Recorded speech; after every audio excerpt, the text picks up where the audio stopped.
Dengan reaksi yang serius lah dia. Ya, begitu serius. Saya nak balas dendam, tuan.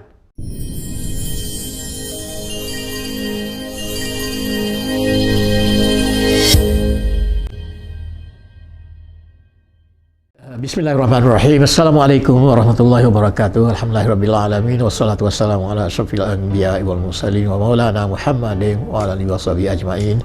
Hai adik-adik yang disaksikan, berjumpa lagi dalam channel Cikgu Umar YouTube, iaitu channel Teka-teki Rakyat. Jadi sebagaimana cikgu kemukakan pada minggu lepas dalam episod yang ke-19, jadi cikgu telah kemukakan beberapa masalah.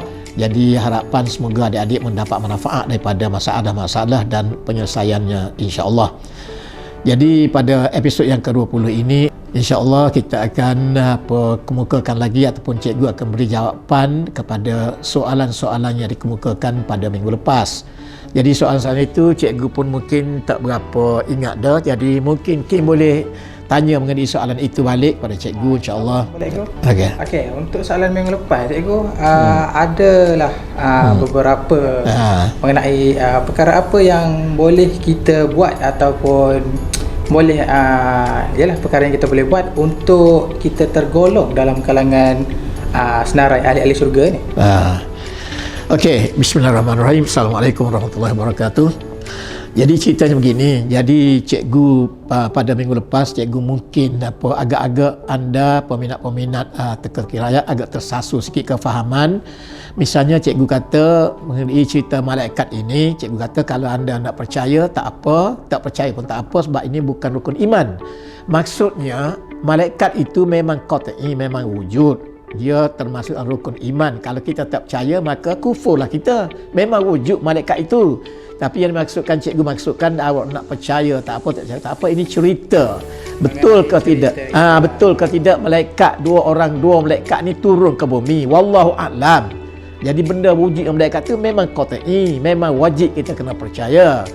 Jadi soalan itu, malaikat yang pertama ialah dia turun ke bumi membawa senarai ahlul jannah, ahli syurga.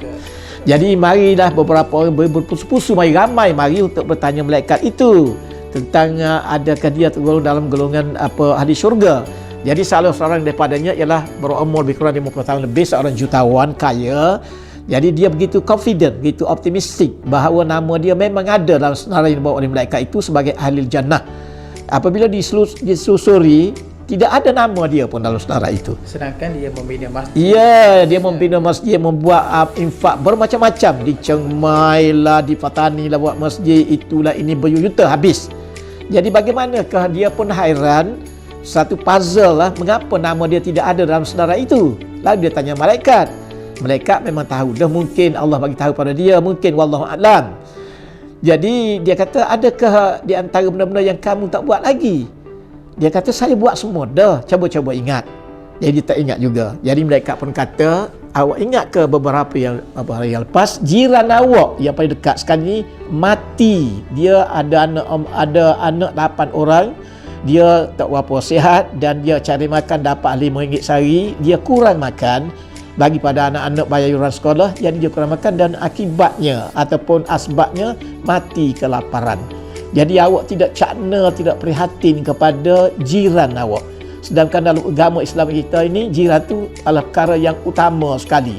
Lepas itu barulah awak infak buat masjid mana-mana pun, itu boleh juga, afdal juga. Tapi yang afdal lagi, awak tolong cakna kepada jiran awak. Itu yang paling penting sekali. Itulah menyebabkan nama awak tidak ada dalam senarai. Jadi masih boleh beristighfar lagi, boleh minta muhasabah diri, minta ampun pada Allah. Awak buat benda-benda macam ni, insya-Allah nama awak ada kembali dalam senarai ini, insya-Allah. Jadi cakna kepada anak yatim, cakna kepada jiran terutama kali, sebab dia mati sebelah rumah tu awak tidak tahu. Awak pergi tapi awak tidak cakna kepada dia dulu-dulu lagi. Tak bagi beras pada dia, gandum pada dia. Jadi awak cakna kepada benda yang luar. Jadi prioriti itu mustahak. Prioriti yang pertama ialah cakna kepada jiran. Itu yang paling penting sekali. Okey, seterusnya mereka yang kedua. Mereka yang kedua diturunkan, ya. Okey.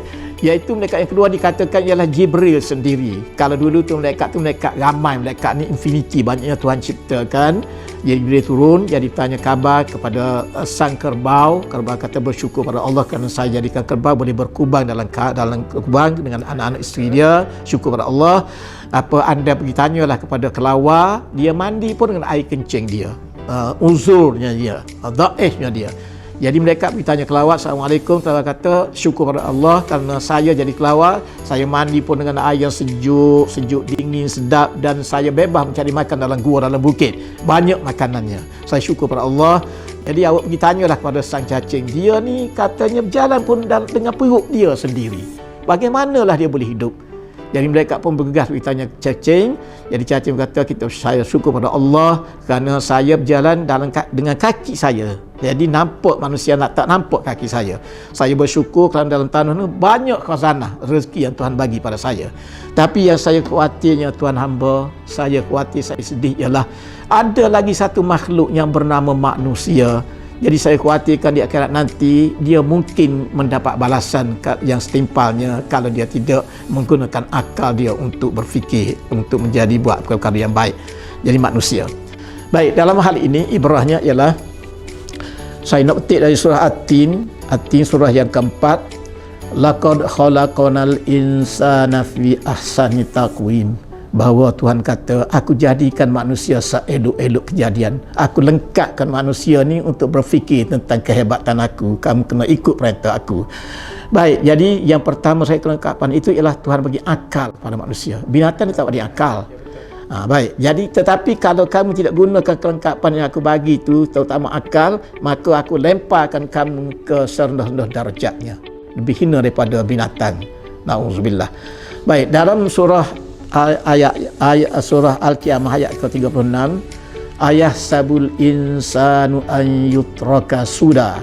Ayat yang ke-36 surah Al-Qiyamah, patutkah manusia menyangka bahawa ia akan ditinggalkan terbiar gitu saja tanpa dibangkitkan semula untuk menerima balasan? Adakah begitu Tuhan ciptakan kita, dibiarkan itu saja tanpa menerima balasan? Awak dipertanggungjawabkan untuk buat benda yang baik yang Tuhan bagi sesuai dengan awaknya ada akal. Jadi kalau tak guna akal, maka akan dilemparkan awak ke dalam neraka Jahannam, na'udzubillah. Jadi kedua ayat ini menjadi ibrah kepada turunnya malaikat kepada ketiga-tiga binatang itu. Jadi cacing pula tu bimbang kepada kita.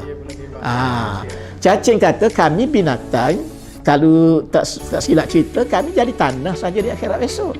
Tapi kalau binatang tu zalim, menanduk orang, memakan orang seperti rimau, singa tu, dipersoalkan juga oleh Allah SWT.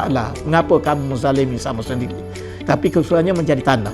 Tapi yang kami fikirkan, kami rusingkan ialah tentang makhluk yang bernama manusia. Okey, na'udzubillah. Na'udzubillah. Sadaqallahul azim. Jadi terima kasih kepada yang tu. Baik, ada lagi soalan? Okey. Saya harap adik-adik boleh ambil iktibar ataupun pengajaran lah mengenai soalan dan juga jawapan yang cikgu telah bagi tadi lah. Terima kasih. Jadi untuk soalan hari ini tu ada soalan baru ke? Okey. Jadi sebagaimana biasa, lumrahnya ialah kita ada soalan baru. Soalan baru ini dua soalan. Jadi soalan ini sangat menarik juga. Ada dua orang pemuda, tubuhnya sasar, segap. Jadi nak menjadi anggota tentera. Jadi pemuda yang pertama ni umur awal 20-an, sesuai lah pergi menghadiri sesi temuduga nak menjadi anggota tentera. Private pun tak apalah dulu. Jadi soalan yang pertama setelah ditanya kahulu kahili oleh penemuduga yang terdiri daripada Brigadier General, Lieutenant lain, jadi ditanya tentang keluarganya, tentang latar belakangnya, ditanyakan. Jadi anda ini, tengok CJ anda SPM ni, awak tidak sesuai sangat menjadi anggota tentera, kata penemuduga itu. Awak lebih sesuai kalau minta jadi kerani ataupun pegawai rendah ataupun cikgu pun awak sesuai, kerana matematik awak ni kredit ni. Tapi matematik awak tidak anggota tentera tidak begitu sesuai. Poin tidak tinggi. Okey. Jadi pemuda ini menjawab dan anda buat satu kesimpulan bagaimana pemuda ini cara jawapan dia itu dan dia dapat atau tak dapat menjadi anggota tentera, berjaya atau tidak berjaya. Jadi hal ini saya serah kepada adik-adik untuk mereka cipta bagaimana jawapan yang dikemukakan, yang dijawab yang soalan kepada soalan yang dikemukakan oleh pemuda itu dan mungkin ia berjaya atau tidak. Bagi pemuda yang kedua, dia pergi menghadiri temu duga di sesi yang lain. Jadi penemu duga bertanya setelah kehudu kahide bertanya tentang latar belakang keluarga. Jadi ditanya, bagaimana ataupun mengapakah bagi rasional, bagi hujah, mengapakah anda ingin menjadi anggota tentera? Okey, jadi pemuda itu menjawab dengan kacik bibirnya, geram bahawa saya nak balas dendam. Dengan reaksi yang serius lah. Ya, begitu serius. Saya nak balas dendam, tuan. Saya nak jadi anggota tentera, saya nak balas dendam, tuan. Tapi dia tak cerita apa dendamnya. Jadi pemuda ini membuat kesimpulan, membuat inference bahawa pemuda ini nak balas dendam kerana dia nak kepada komunis penjahat yang merosakkan negara Malaysia ini, dia nak balas dendam. Jadi begitu patriotik dia.